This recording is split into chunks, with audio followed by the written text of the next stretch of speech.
Now, since we have discussed about the aggregate planning problem stage and the information requirement, so based on the information, the firm develops an optimal production plan, which provides the level of each of the following decision variable, which maximize the profitability of the firm. So ये पहले हम लोग ये सारी information को study करते हैं aggregate planning problem stage में जब हम हैं तो aggregate planning problem stage में पहले हमने ये सारी information को gather किया. इस information को study करने के बाद हम on the basis of this information the firms develop an optimal production plan. अब हम एक optimal production plan बनाएंगे जहां से हमें maximization of return मतलब हम लोग profitability को maximize कर सके ये देखना है. So profitability of the firm.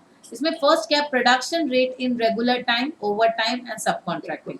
हमें यहाँ पे production rate को देखना है regular time में ओवर टाइम में और सब कॉन्ट्रैक्टिंग तीनों के लेवल पे तो अलग अलग होगा ना. This determine the level of workforce required and the level of production to be सब contracted.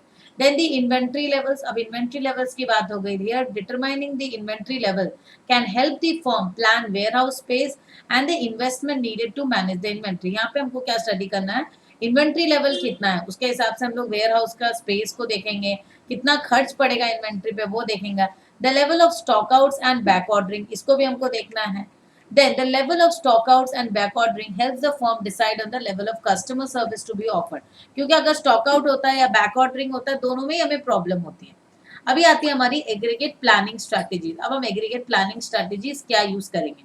When developing an aggregate plan, a firm has to make many trade-offs regarding inventory, production capacity, and stock out cost. For example, if the firm tries to decrease capacity cost by decreasing production, then stock out cost may increases due to shortage of the product. देखो यहाँ पे क्या होता है aggregate अब हम लोग planning strategy में जब आ रहे हैं यहाँ पे क्या क्या प्रॉब्लम हो जाती है. एग्रीगेट प्लान बनाते वक्त हमें बहुत सारे ट्रेड ऑफ होने होते हैं. जैसे हमने वर्किंग कैपिटल के बारे में पढ़ा था वैसे यहाँ पर भी वही हालत है कि हम लोग क्या क्या चीज को ट्रेड ऑफ करके चले. इन्वेंट्री ज्यादा करे तो प्रॉब्लम, इन्वेंट्री कम करे तो भी दिक्कत है. फिर प्रोडक्शन कैपेसिटी की बात हो गई, ज्यादा प्रोडक्शन कैपेसिटी कर दी तो भी दिक्कत है. तो माने अगर ज्यादा कर दी तो वो अनयूटिलाइज रहेगा, कम हो गया तो स्टॉक आउट कॉस्ट होगा. जैसे आप एग्जांपल दे, for example if a firm tries to decrease the capacity cost, मैं अगर चाहूँ कि अपने कैपेसिटी कॉस्ट को डिक्रीज करूँ अपने प्रोडक्शन को डिक्रीज करके तो क्या इससे स्टॉक आउट कॉस्ट हो सकता है कि भाई कस्टमर आया और मेरे पास शॉर्टेज ऑफ प्रोडक्ट मैं नहीं दे सकी उसको. If the firm decide to reduce stock out cost by increasing product availability then capacity cost and inventory carrying cost increase है. अब मैं अगर स्टॉक आउट कॉस्ट से बचना चाहती हूँ तो मैं अपने प्रोडक्ट अवेलेबिलिटी हमेशा ज्यादा रहूंगी, इससे मेरी कैपेसिटी कॉस्ट और inventory carrying cost will increase. Hence, depending on the volatility in demand, the firm has to make a trade-off between these three costs and develop an aggregate plan which can maximize profit. तो overall हमें ये तीन चीज को देखना है, inventory cost, production capacity and stock out. ये तीन चीज हमें ध्यान में रखना है हमेशा, inventory, stock out, production capacity, हमेशा ये तीन चीज को हमें ध्यान में रखना है. Hence, depending on the volatility in the demand, the firm has to make a trade-off between these three costs and develop an aggregate plan which can maximize profit. तो thereby हमें यहाँ सोचना है कि हम लोग प्रॉफिट कैसे कर सकते हैं तीनों चीज को ध्यान में रखते हुए. If the capacity varying costs are low, then building the inventory in the off season to manage demand during the peak season is not necessary.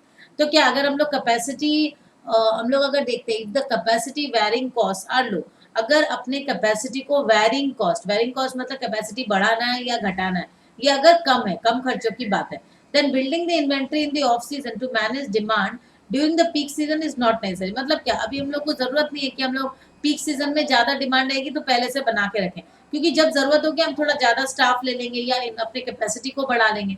But if the capacity varying cost are high then then the firm will have to build the inventory during the off season to reduce the total cost during the peak season. But देखो अगर capacity varying cost ज्यादा होगी, मतलब capacity को अगर मैंने very किया और उससे खर्चा ज्यादा हो गया तो मैं क्या करूंगी, जो ऑफ सीजन है उस टाइम में प्रोडक्ट ज्यादा बना के रख दूंगी as inventory in order to reduce the total cost during the peak season. Different strategies are adopted by the firms to make a proper trade-off between these three costs. Prominent among them are chase strategy, the stable workforce strategy, and the level strategy. If only one of these strategies is adopted, the strategy is referred to as pure strategy. And if a combination of two or more of this strategy is adopted, then the strategy is referred to as mixed strategy. In practices, most firms adopt a mixed strategy. अब देखो यहाँ पे different type की strategies बताई गई हैं.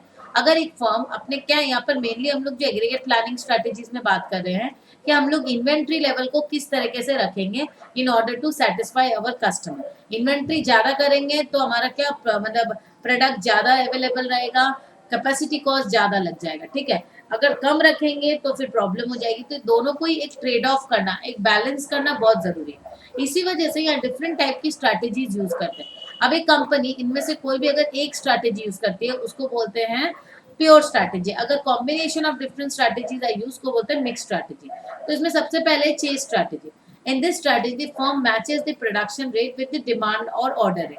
यहाँ पे क्या है, हमारा प्रोडक्शन रेट को मैच करना है, जितनी डिमांड आ रही है उसके हिसाब से प्रोडक्शन को इंक्रीज करना है। This strategy helps reduce inventory but increases volatility in production capacity and workforce. ये क्या है, डिमांड के ऊपर है। डिमांड बढ़ गई तो आपको प्रोडक्शन इंक्रीज करना है, डिमांड घट गई प्रोडक्शन डिक्रीज करना है।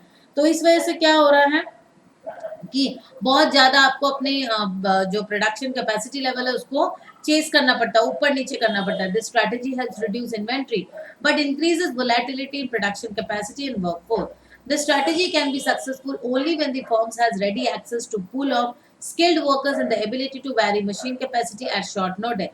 देखो हम लोग चेस स्ट्रैटेजी तभी यूज कर सकते हैं जब हमारे पास एक रेडी वर्कफोर्स अवेलेबल है कि हम जब चाहे अपने वर्कफोर्स को यूज कर सके, तो ही हम लोग इसको यूज कर सकेंगे। अगर हमारे पास रेडी वर्कफोर्स अवेलेबल नहीं है तो हम लोग ये यूज नहीं कर सकेंगे। अब आया stable workforce strategy. Stable workforce strategy मतलब हमारे पास जो वर्कफोर्स है उसको हम लोग स्टेबल रखते हैं। इसमें हम लोग आउटपुट को वैरी करते हैं, मतलब जिस टाइम में डिमांड ज्यादा है उस टाइम थोड़ा ज्यादा प्रोडक्शन करवा दो, प्रोडक्शन रेट को इंक्रीज कर दो। जिस टाइम डिमांड कम है उस टाइम प्रोडक्शन रेट को डिक्रीज कर दो, बट वर्कफोर्स जो है वो स्टेबल रहेंगे। This strategy useful when the inventory cost are high and capacity varying cost are low. तो यहाँ पर कैपेसिटी वैरी करना ज्यादा डिफिकल्ट नहीं है और इन्वेंट्री कॉस्ट हाई, मतलब इन्वेंट्री कॉस्ट आर हाई, इसलिए हम लोग प्रोडक्शन को जो डिपेंड करता है वो डिमांड के हिसाब से हम लोग वैरी कर रहे हैं। Level strategy. In this strategy workforce and the production rate are kept stable. तो यहाँ पे वर्कफोर्स भी बराबर रहेगा, प्रोडक्शन रेट भी बराबर रहेगा।